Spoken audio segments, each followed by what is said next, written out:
All right, everybody, you probably saw the video where we're going to start a Sunday afternoon archery talk session discussion, and we're pretty excited about it. Those will be going up and posting at 5:30 every Sunday.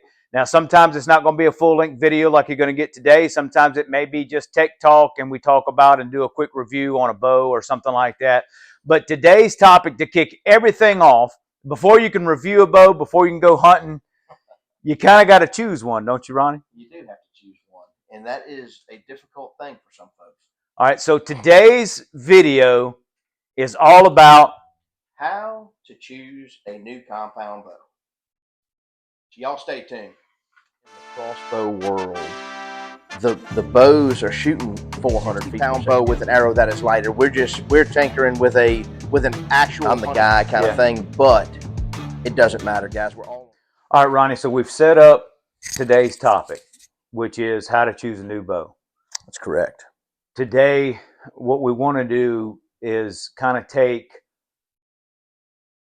the speed of the bow and kind of how it's set up, the draw length kind of out of it, and we're going to move into really the meat and potatoes of what a person needs to think about when they're doing a bow or coming basically into a shop. What we're doing is taking out the guesswork for you.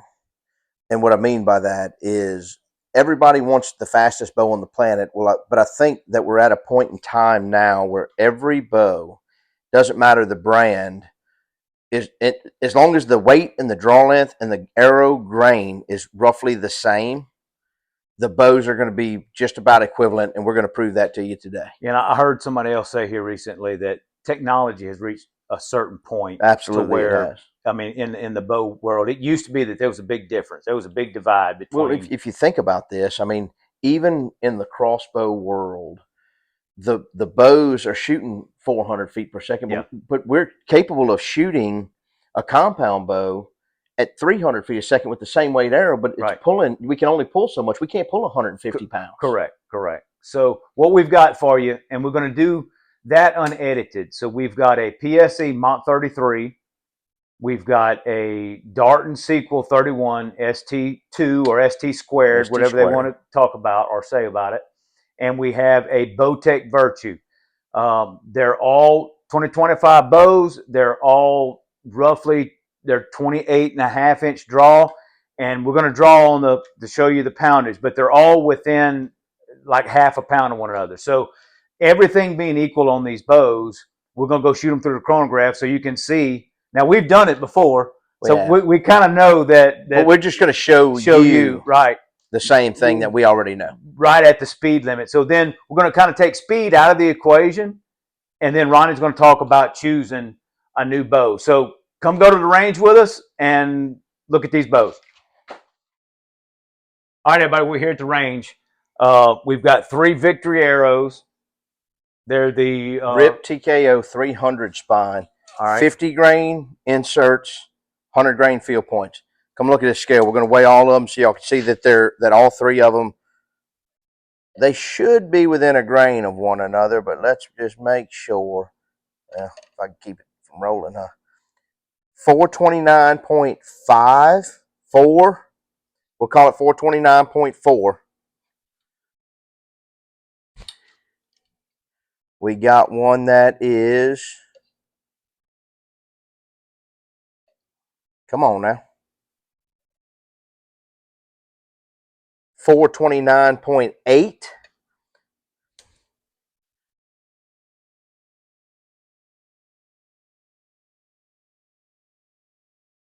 And 429.6. So they're all within. Yeah. Would that be 4/10 of a grain? 4/10 of a grain. I mean, look, that's close enough for horseshoes and hand grenades on that one. All right. So this is the Mach 33 PSE. 28.5 inches. 57.2. Okay. Darton ST squared 31. Sequel. And all these bows are set at 28.5. 59.4.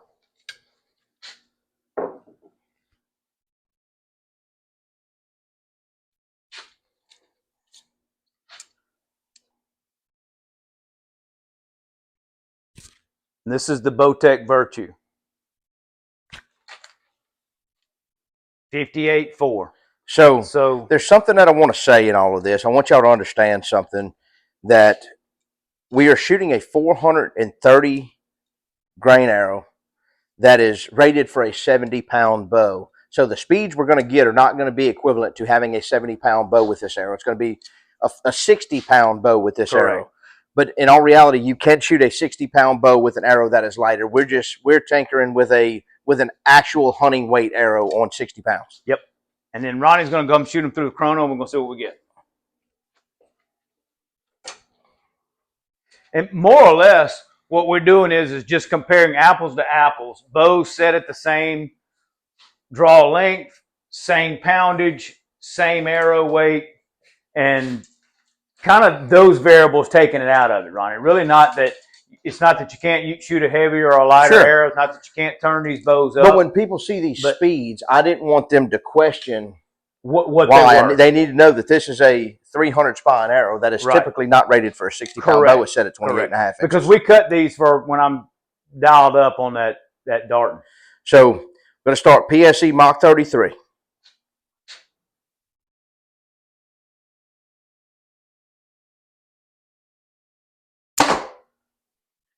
$259. Yep. Grab one and I'll take one. All right, that's the darting. Sequel 31 ST squared. $259 on the PSE.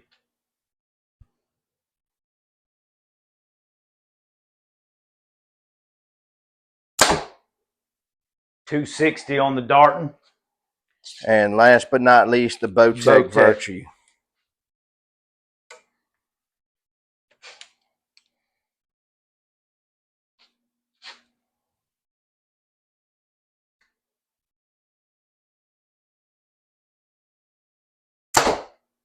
$261. Within 2 feet. Each bow was within 2 feet of each other. All right, so let's hey y'all, come go with us. We're gonna sit back in rocking chairs, and Ronnie is gonna lend us his expertise on. For those of you that don't know Ronnie, and when you're looking for a new bow and you want to come into the shop, you haven't known him for 100 years. Maybe you're new to the shop, but we want Ronnie to tell us, hey, we've taken all the kind of the fuzzy stuff out, all the flamboyant things. These bows are going to shoot the same. So you kind of see where we are. Ronnie's going to tell us, now that we've kind of taken speed out of the equation, how do you choose a new bow? Come go with us. All right, everybody, thank you for joining us. We're back in the rocking chairs. We're sitting here. We're back at the hunting camp. We're back at the hunting camp. I think we're going to make a camp somehow or other in kind of environment shooting these videos. But look, so which I think was pretty impressive, Ronnie. I mean, I know for a fact it was. Look, 28.5 inches, 430 grains, 60 pounds. Call it what it is, 58, 59, 60 pounds. Call it 60 pounds. 260 feet per second. That is scooting pretty good. You know, for you guys that are really interested in looking at the bow, at a new bow, you've got to take the speed out the equation and pick the bow that feels the best for you. That's what it boils down to. Look, and we had bows built out of different materials, and that's one reason why we did this too. So you got the Darton Sequel 31 ST squared. Yep. It's an aluminum bow. It is not heavy. Nope. It is balanced very well, but it's an aluminum riser bow. We had the Bowtech Virtue, which is a magnesium riser. It's a good bit lighter than the Darton, still balanced well, but you can actually feel the weight difference. Yep. And the Mach 33 is a carbon riser bow, okay, which is just as light as magnesium. Typically, a carbon riser bow, you can feel a little more vibration in it from what I can tell, but honestly, that bow has zero vibration anyhow. Zero. But so you really got to shoot them for yourself. But know this, when we're looking at high-end bows, look, so a Darton Sequel 33 is a $12.49 retail price. A Bowtech Virtue is a $19.99 retail price. A PSE Mach 33 is an $18.99 retail price. But it's not the bow that reflects the price. It's the material of which the riser is made of. That is the thing. You know, I get people in here all the time say, well, why is this bow so expensive? it's because of the material it's built out of, Right. not for the simple fact that it's just another compound bow. So you've got to take that into consideration when buying one as well. Not the technology behind it. That's correct. Just the material that it's made with. But even right. the Bowtech Virtue, let's use that bow as even maybe even a better example. It's $100 more than the carbon bow, but every screw and bolt on that thing is titanium. Right. You know what that costs? It's $200 just to get titanium bolts on a boat. Ask me how I know. Extra cost and material, not the technology so much. That's correct. Yep. So and look, you take, for instance, the Darton, and I was looking at other videos the other day, which was kind of what prompted me to ask you, hey, can we shoot this video, because people need to know this, and it doesn't matter who I was watching, but his point was, when you go into bow shops and you have a particular brand that, like, for instance, if you come in here, we've probably got about the equal amount of bows in each one of those brands, that, so it really is, hey, come choose. But his point was, if you have a particular main brand out there, right, and you've got mostly their bows in there, and someone comes in the shop, what are you going to do as a shop owner? Where are you going to push that bow? Because you need to get rid of it. Because you need to get rid of that bow. So the great thing is, in his point was, if you go to a shop that's got a variety, you really get to choose the bow that you like. Because what do you suggest? And look, we've talked about this over the past week, and we've done it, I don't know, 10 times this week. This conversation is ongoing, and that was another reason that prompted this video, is because the conversation's been ongoing with customers who have come in, asked for something, and we said, well, have you thought about shooting this? And they put a different brand in their hand or whatever it may be, and they're like, I didn't know that existed. Right. We get that a lot here lately. Right.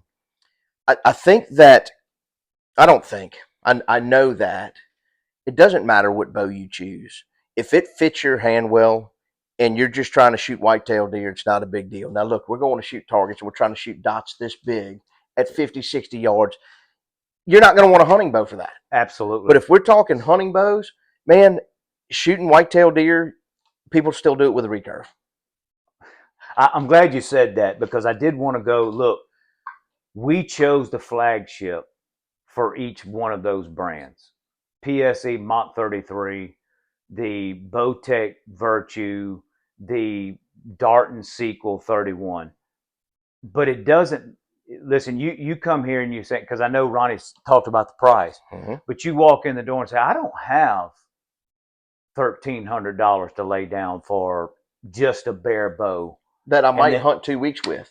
Correct. And that's another thing too. Correct. And I didn't mean to cut you off. Yeah. But that is another thing too, is you got to know what you really need for your occasion, because everybody's different. I'm an all year bow hunter. I haven't picked up a rifle in 18 years. Correct. So for me, a $2,000 bow is not a big deal, because that's what I'm doing whenever I walk in the woods. Yes. So the great point to that is you kind of got to choose, number one, within your budget. That's right. We don't want to break anybody's budget. Nope. Right? And we're not here to do that either. Selling somebody a $2,000 bow that they don't, like you said, need nor want. So, and listen, and we've had this conversation too. I had shoulder surgery, so I'm 2 years removed of shoulder surgery, but I wanted to get in the woods last year.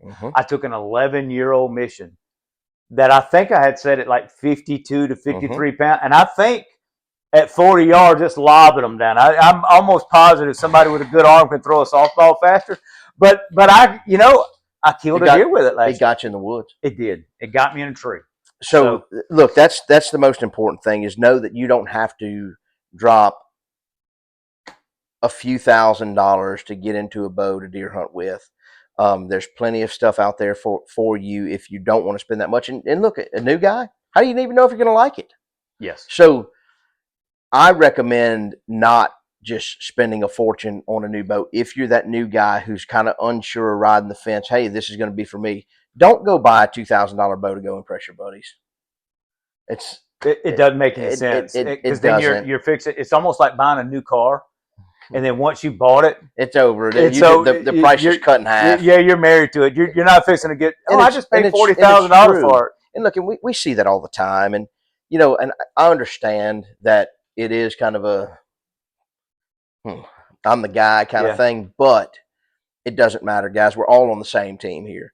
If anybody pokes fun at you because you don't have the latest and greatest bow, then shame on them, because we're on the same team. So we started out by doing the speed, and that was just basically to show you choose any one of those bows. If they're set up the same, technology has them where they're pretty much going to perform the same. That's right. So we kind of started there, but through your experience, I eavesdropped on conversation. I'm going to tell you, I heard you talking to somebody earlier this week, and you said you'd killed something like 80 or 90 or maybe even more than that deer with a bow over your. It wasn't that many. It wasn't that many. No, I wish I could say I killed that. I hear you. But anyhow, but you've shot a ton. I've shot a lot. I've shot more deer with a bow than I have a gun. All right, so let's just say shot more.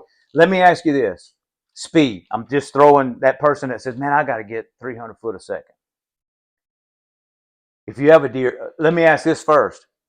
In all the years that you've bow hunted, I know what my answer is, but the years that you've bow hunted, what's the furthest whitetail that you've shot from your tree with a bow? 65 yards. 65 yards. Now, see, that's further than I. Now, but I did it. It was the situation. We won't get into all that, but it was the situation. Do I regret doing it? No, because I drilled her. But would I do that on a regular? No. What's the average? It was the instance. What's the average? The average is 20 yards. 20 yards. And particularly where we hunt, right? Short pine plantations. Most of them, if you set up right, it doesn't matter, because most of them are 18, 15. 15, yeah. So my furthest is 38. And that was last year. And that's because I goofed up at 17. So, well, look, I'll say this, though. It's all in how you set up. Me and Lakin set up on some deer that I knew were there. Now, look, we weren't down here. We were in Illinois and hunting the public ground. And she shot a doe that was 8 yards. Right. It's all in how you set up. How you set up. And they never knew we were in the world. Right.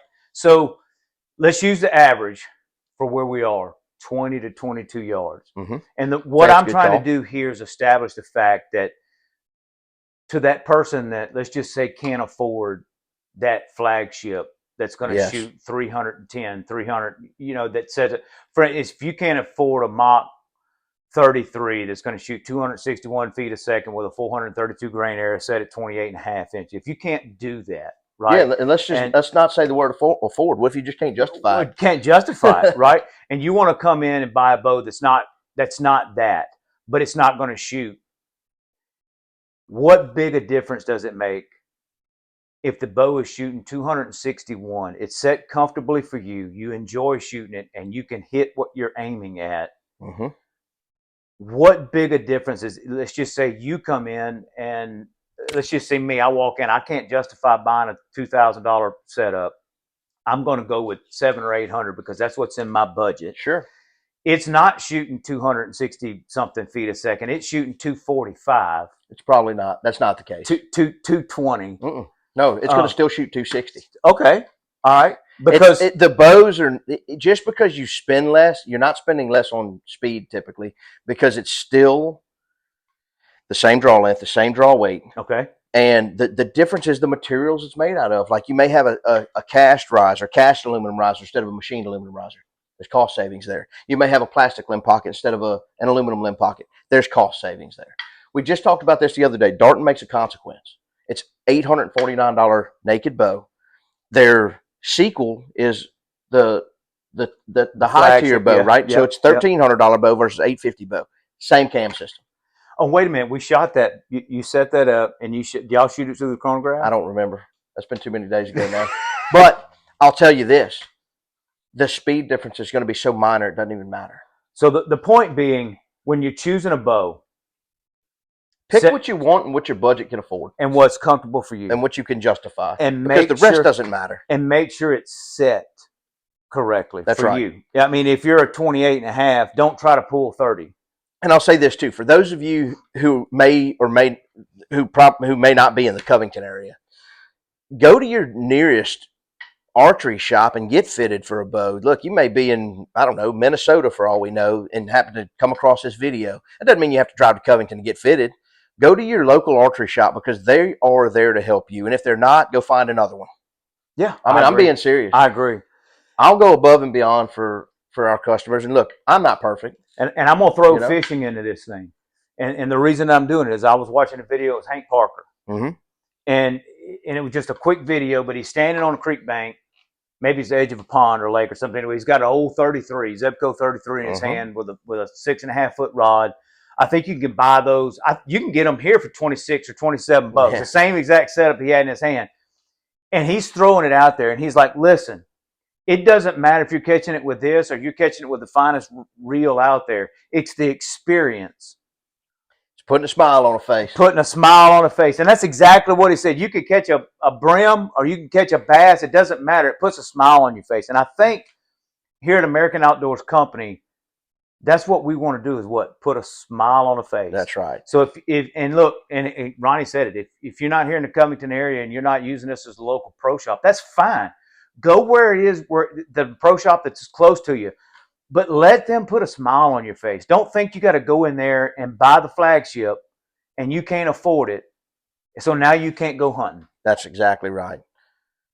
I mean, I'm probably gonna hunt with a recurve this year. Just to give you an idea. Well, I'm gonna tell you, I'm not. Well, I understand. Hey, and that's okay too. Hey, but are you also gonna jump in the water and go try to shoot a fish? I don't know. Well, I mean, if I couldn't catch one with a rod and reel, I might go try to shoot one. Just an example. And we know that's not right. He could catch fish. I had to give him a hard time. He had a good time. But hey, thank y'all for joining us today. We hope that you got something good out of this video. Last words, Ronnie, what do you say? If somebody's looking for it, sum it up. If they're looking for a new bow, what do they look for? If you're looking for a new bow, go put all of them in your hands and you decide. And don't decide according to price. Decide according to what you like, what fits you best. And if it does come down to price, then let that be your deciding factor. Other than that, go pick a bow and have fun, because that's what we're supposed to do at the end of the day. Hey, thank y'all. We appreciate y'all. See y'all later. Is this a game?